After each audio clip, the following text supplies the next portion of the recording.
All right, from AFCON, let's talk about the CAF Champions League, as one team is on the verge of qualifying and also breaking a jinx that has lasted for years right there in Ghana. We're talking about Medeama SC, and we look forward to seeing them play this weekend. And of course, they went to Nigeria and defeated Remo Stars, and now they're on a mission to break an 11-year drought for Ghanaian clubs in the CAF Champions League as they prepare to face Ghanaian giants Horoya.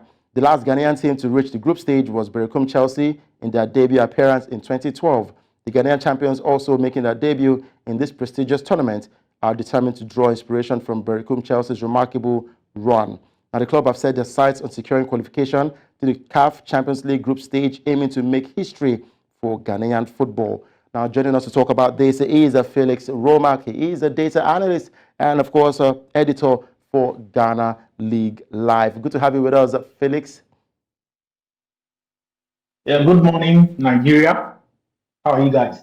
Very well. You know, when it comes to Nigeria and Ghana, there's always this banter. I was quite happy because I had a conversation with Fencho Tahiro this morning about Ghana defeating their opponent, talking about the friendly game that they played, winning that one 3-1. And a lot of Ghanaians are quite excited for that win. And I'm wondering, come on, it is just a friendly game, Felix. Well, I doubt if a lot of Ghanaians were excited. Maybe they were excited because under Chris Hilton, this is actually the first time the Black Stars have scored 3 goals in a game. So I'm sure maybe that is where the excitement comes from. But on a personal level, I still am yet to be very impressed with the team. I think that if you look at the profile of players that we have now, if we should be playing exciting football, we should be playing games and winning them convincingly. In as much as teams in Africa have improved. I don't remember the last time I watched Ghana play a very good game. Not in the AFCON that was held in Cameroon, not even at the World Cup in Qatar. Even in the 2 games that booked Ghana qualification to the World Cup against Nigeria, we weren't that impressive, both in Kumasi and then also in Abuja. So I am waiting for when the team will gel, and I'm hoping that we do that before the AFCON. But we have 2 games that are currently coming up in October against Mexico and then US in October, and then you start the World Cup qualifying series. So I'm hoping that by the time we get to AFCON in Ivory Coast next year, January, the team should be able to gel and start playing good football. You look at the caliber of players that we have, we should be playing quality football than we are currently doing. In the qualifiers that book us tickets to the AFCON, we struggled against Central African Republic, against Madagascar, against Angola, both home and away. We struggle. We score last minute goals, but the most important thing that we book qualification. But I'm just waiting for the team to gel and start playing some very good football.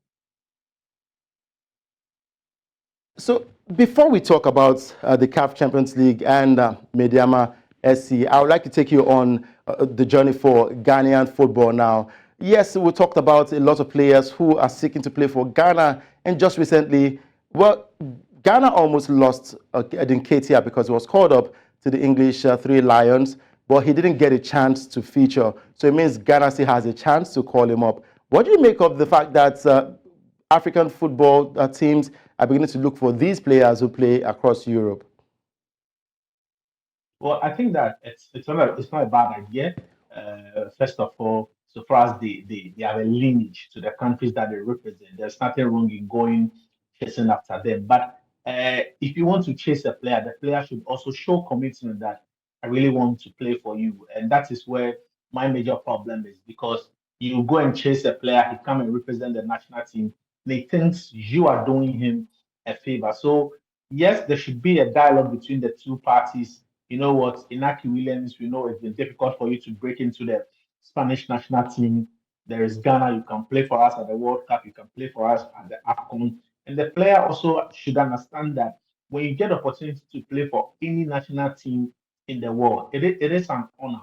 How would you feel when you are at club football and all your friends or your teammates have packed their bags and they are off to the World Cup or off to play a regional competition representing their country? You also feel proud that, you know what, I'm also off to play for my country. So yes, it is a good thing to attract players of the origins of the countries that they want to represent in Africa. But when those players come down, they need to show commitment. They need to show commitment that, you know what, yes, I couldn't play for my country of birth, but I am willing to give it all to the country that I get to represent now. And I think that is the way to go. And also it is important that we integrate them because some of these players come in and then the cultural difference, the cultural background seems not to be friendly and welcoming to them. So it is Yeah. important that out of the space of football, you integrate them into your culture, you make them feel at home. Because sometimes when the mindset of the player is at rest, when he finds the environment a bit conducive, he can take that psychologically into games and you get the best out of him. So it is also important that the football association, the teammates, the captains also make it conducive for these players to come down and enjoy the space that they have, and they will carry this performance into games. So it is a very good thing, and I believe that Africa has a lot of talent spread across the world. We can take advantage of that to beef up our national teams.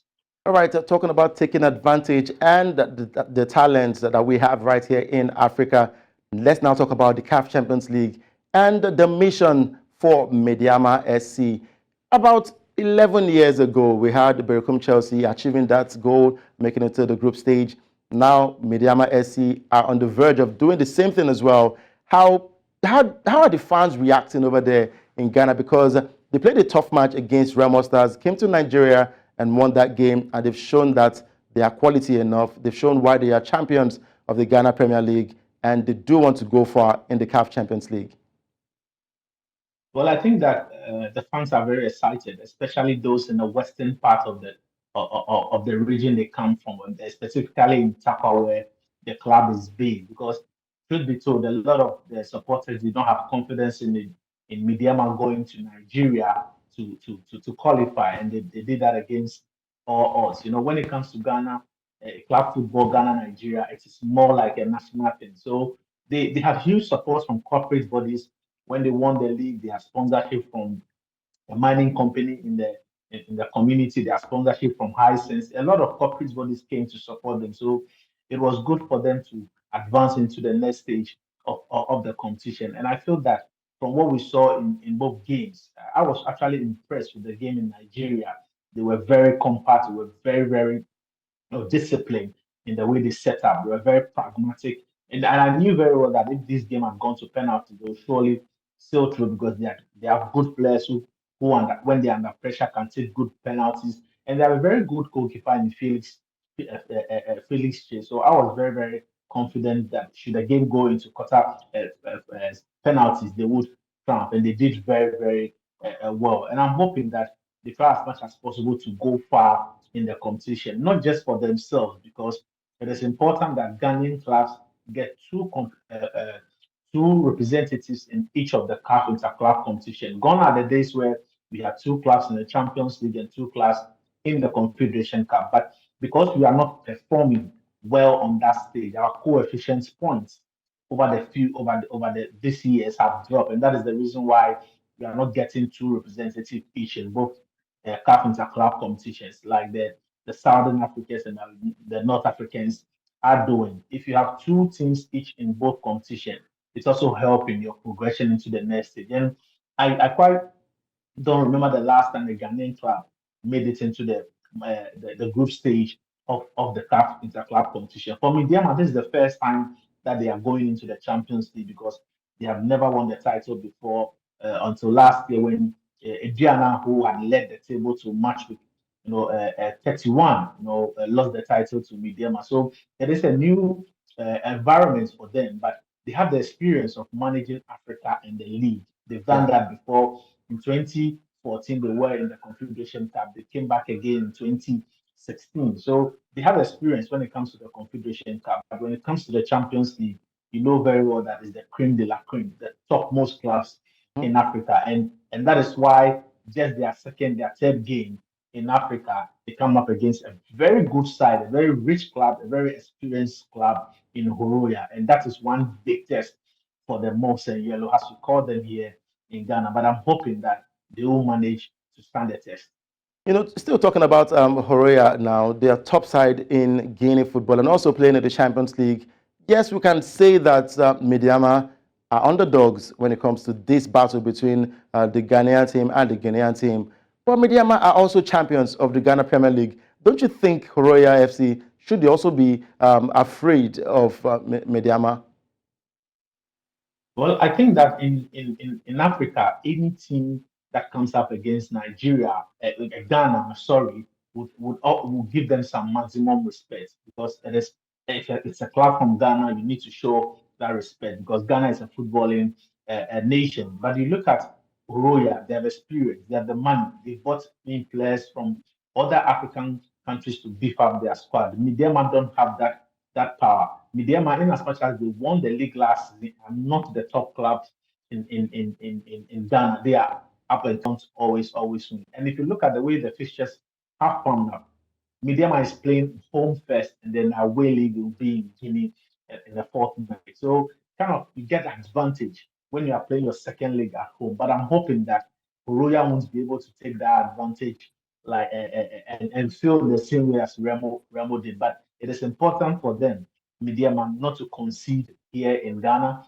It is important for them to make sure that they take a goal or a two-goal lead into Guinea and play very disciplined football, pragmatic and very tactical like they did in the game against Nigeria. And I believe that if Medeama should qualify ahead of any Nigerian team, they should be able to do same against a Guinean team. But then again, we are talking about Horoya, one of the biggest teams in Guinea, and if not the West African and African continent. It's going to be a tough task, but I feel I'll put my if I'm to put my patriotism aside, I'll clearly say that Horoya stand a very good chance to qualify to the next. But I'm hoping that Medeama will prove me wrong in this instance.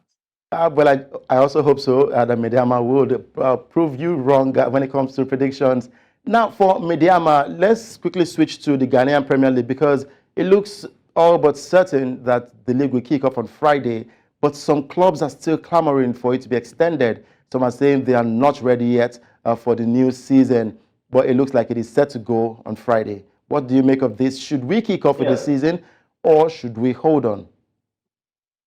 Well, I think at this point, the only thing that can stop the season from commencing has to be a legal injunction. There is one club called Ashanti Gold. Feels they've had some legal issues with the FA. 2 seasons ago, the FA, expunged them from Ghana football for match fixing and match manipulation, and they are still battling the FA. They've gone to CAS. There are other issues about the legitimacy of the FA, sanctioning them and suspending them from Ghana football. So they are trying as much as possible to halt the start of the league. Last 2 weeks, they sent, document to court to place an injunction on the Ghana league, and I'm sure by the end of tomorrow, the court will sit on that injunction. If they get their wish and the court grants them that injunction, it means that the league will be on hold. But we have been here before. Last year, when the league was about to start, the same club, Ashanti Gold, went to court to seek an injunction on the league, but the court decided that they are not going to grant them the injunction. The league can go on, the case can also go on in court. So I'm hopeful that the same results that came out last year would prevail by the end of tomorrow. But if not so, and they get their wish of getting an injunction, then it means that the Ghana Premier League can't commence or won't come on Friday. But as it stands, preparations are in the broadcast. The teams are already, for Hearts of Hope, who will be kicking off the season. They have already left Accra to Tamale in the northern part of Ghana. The team is already there and they are ready to play. So as it stands, we are good to go. The only thing that can stop the league commencing on Friday has to be that court injunction, which will be held in court tomorrow. All right, I just hope the league kicks off as it is planned to do. And comparing it to the English Premier League and other leagues, they get to set the dates long before time, and every other person knows exactly when the leagues will start. I wonder why we cannot implement that in Africa with our leagues. I just hope that in good time, we will be able to have a precise date and we'll kick off on the date that has been planned out to start the league. Thank you very much, Felix, for joining us this morning. Thank you.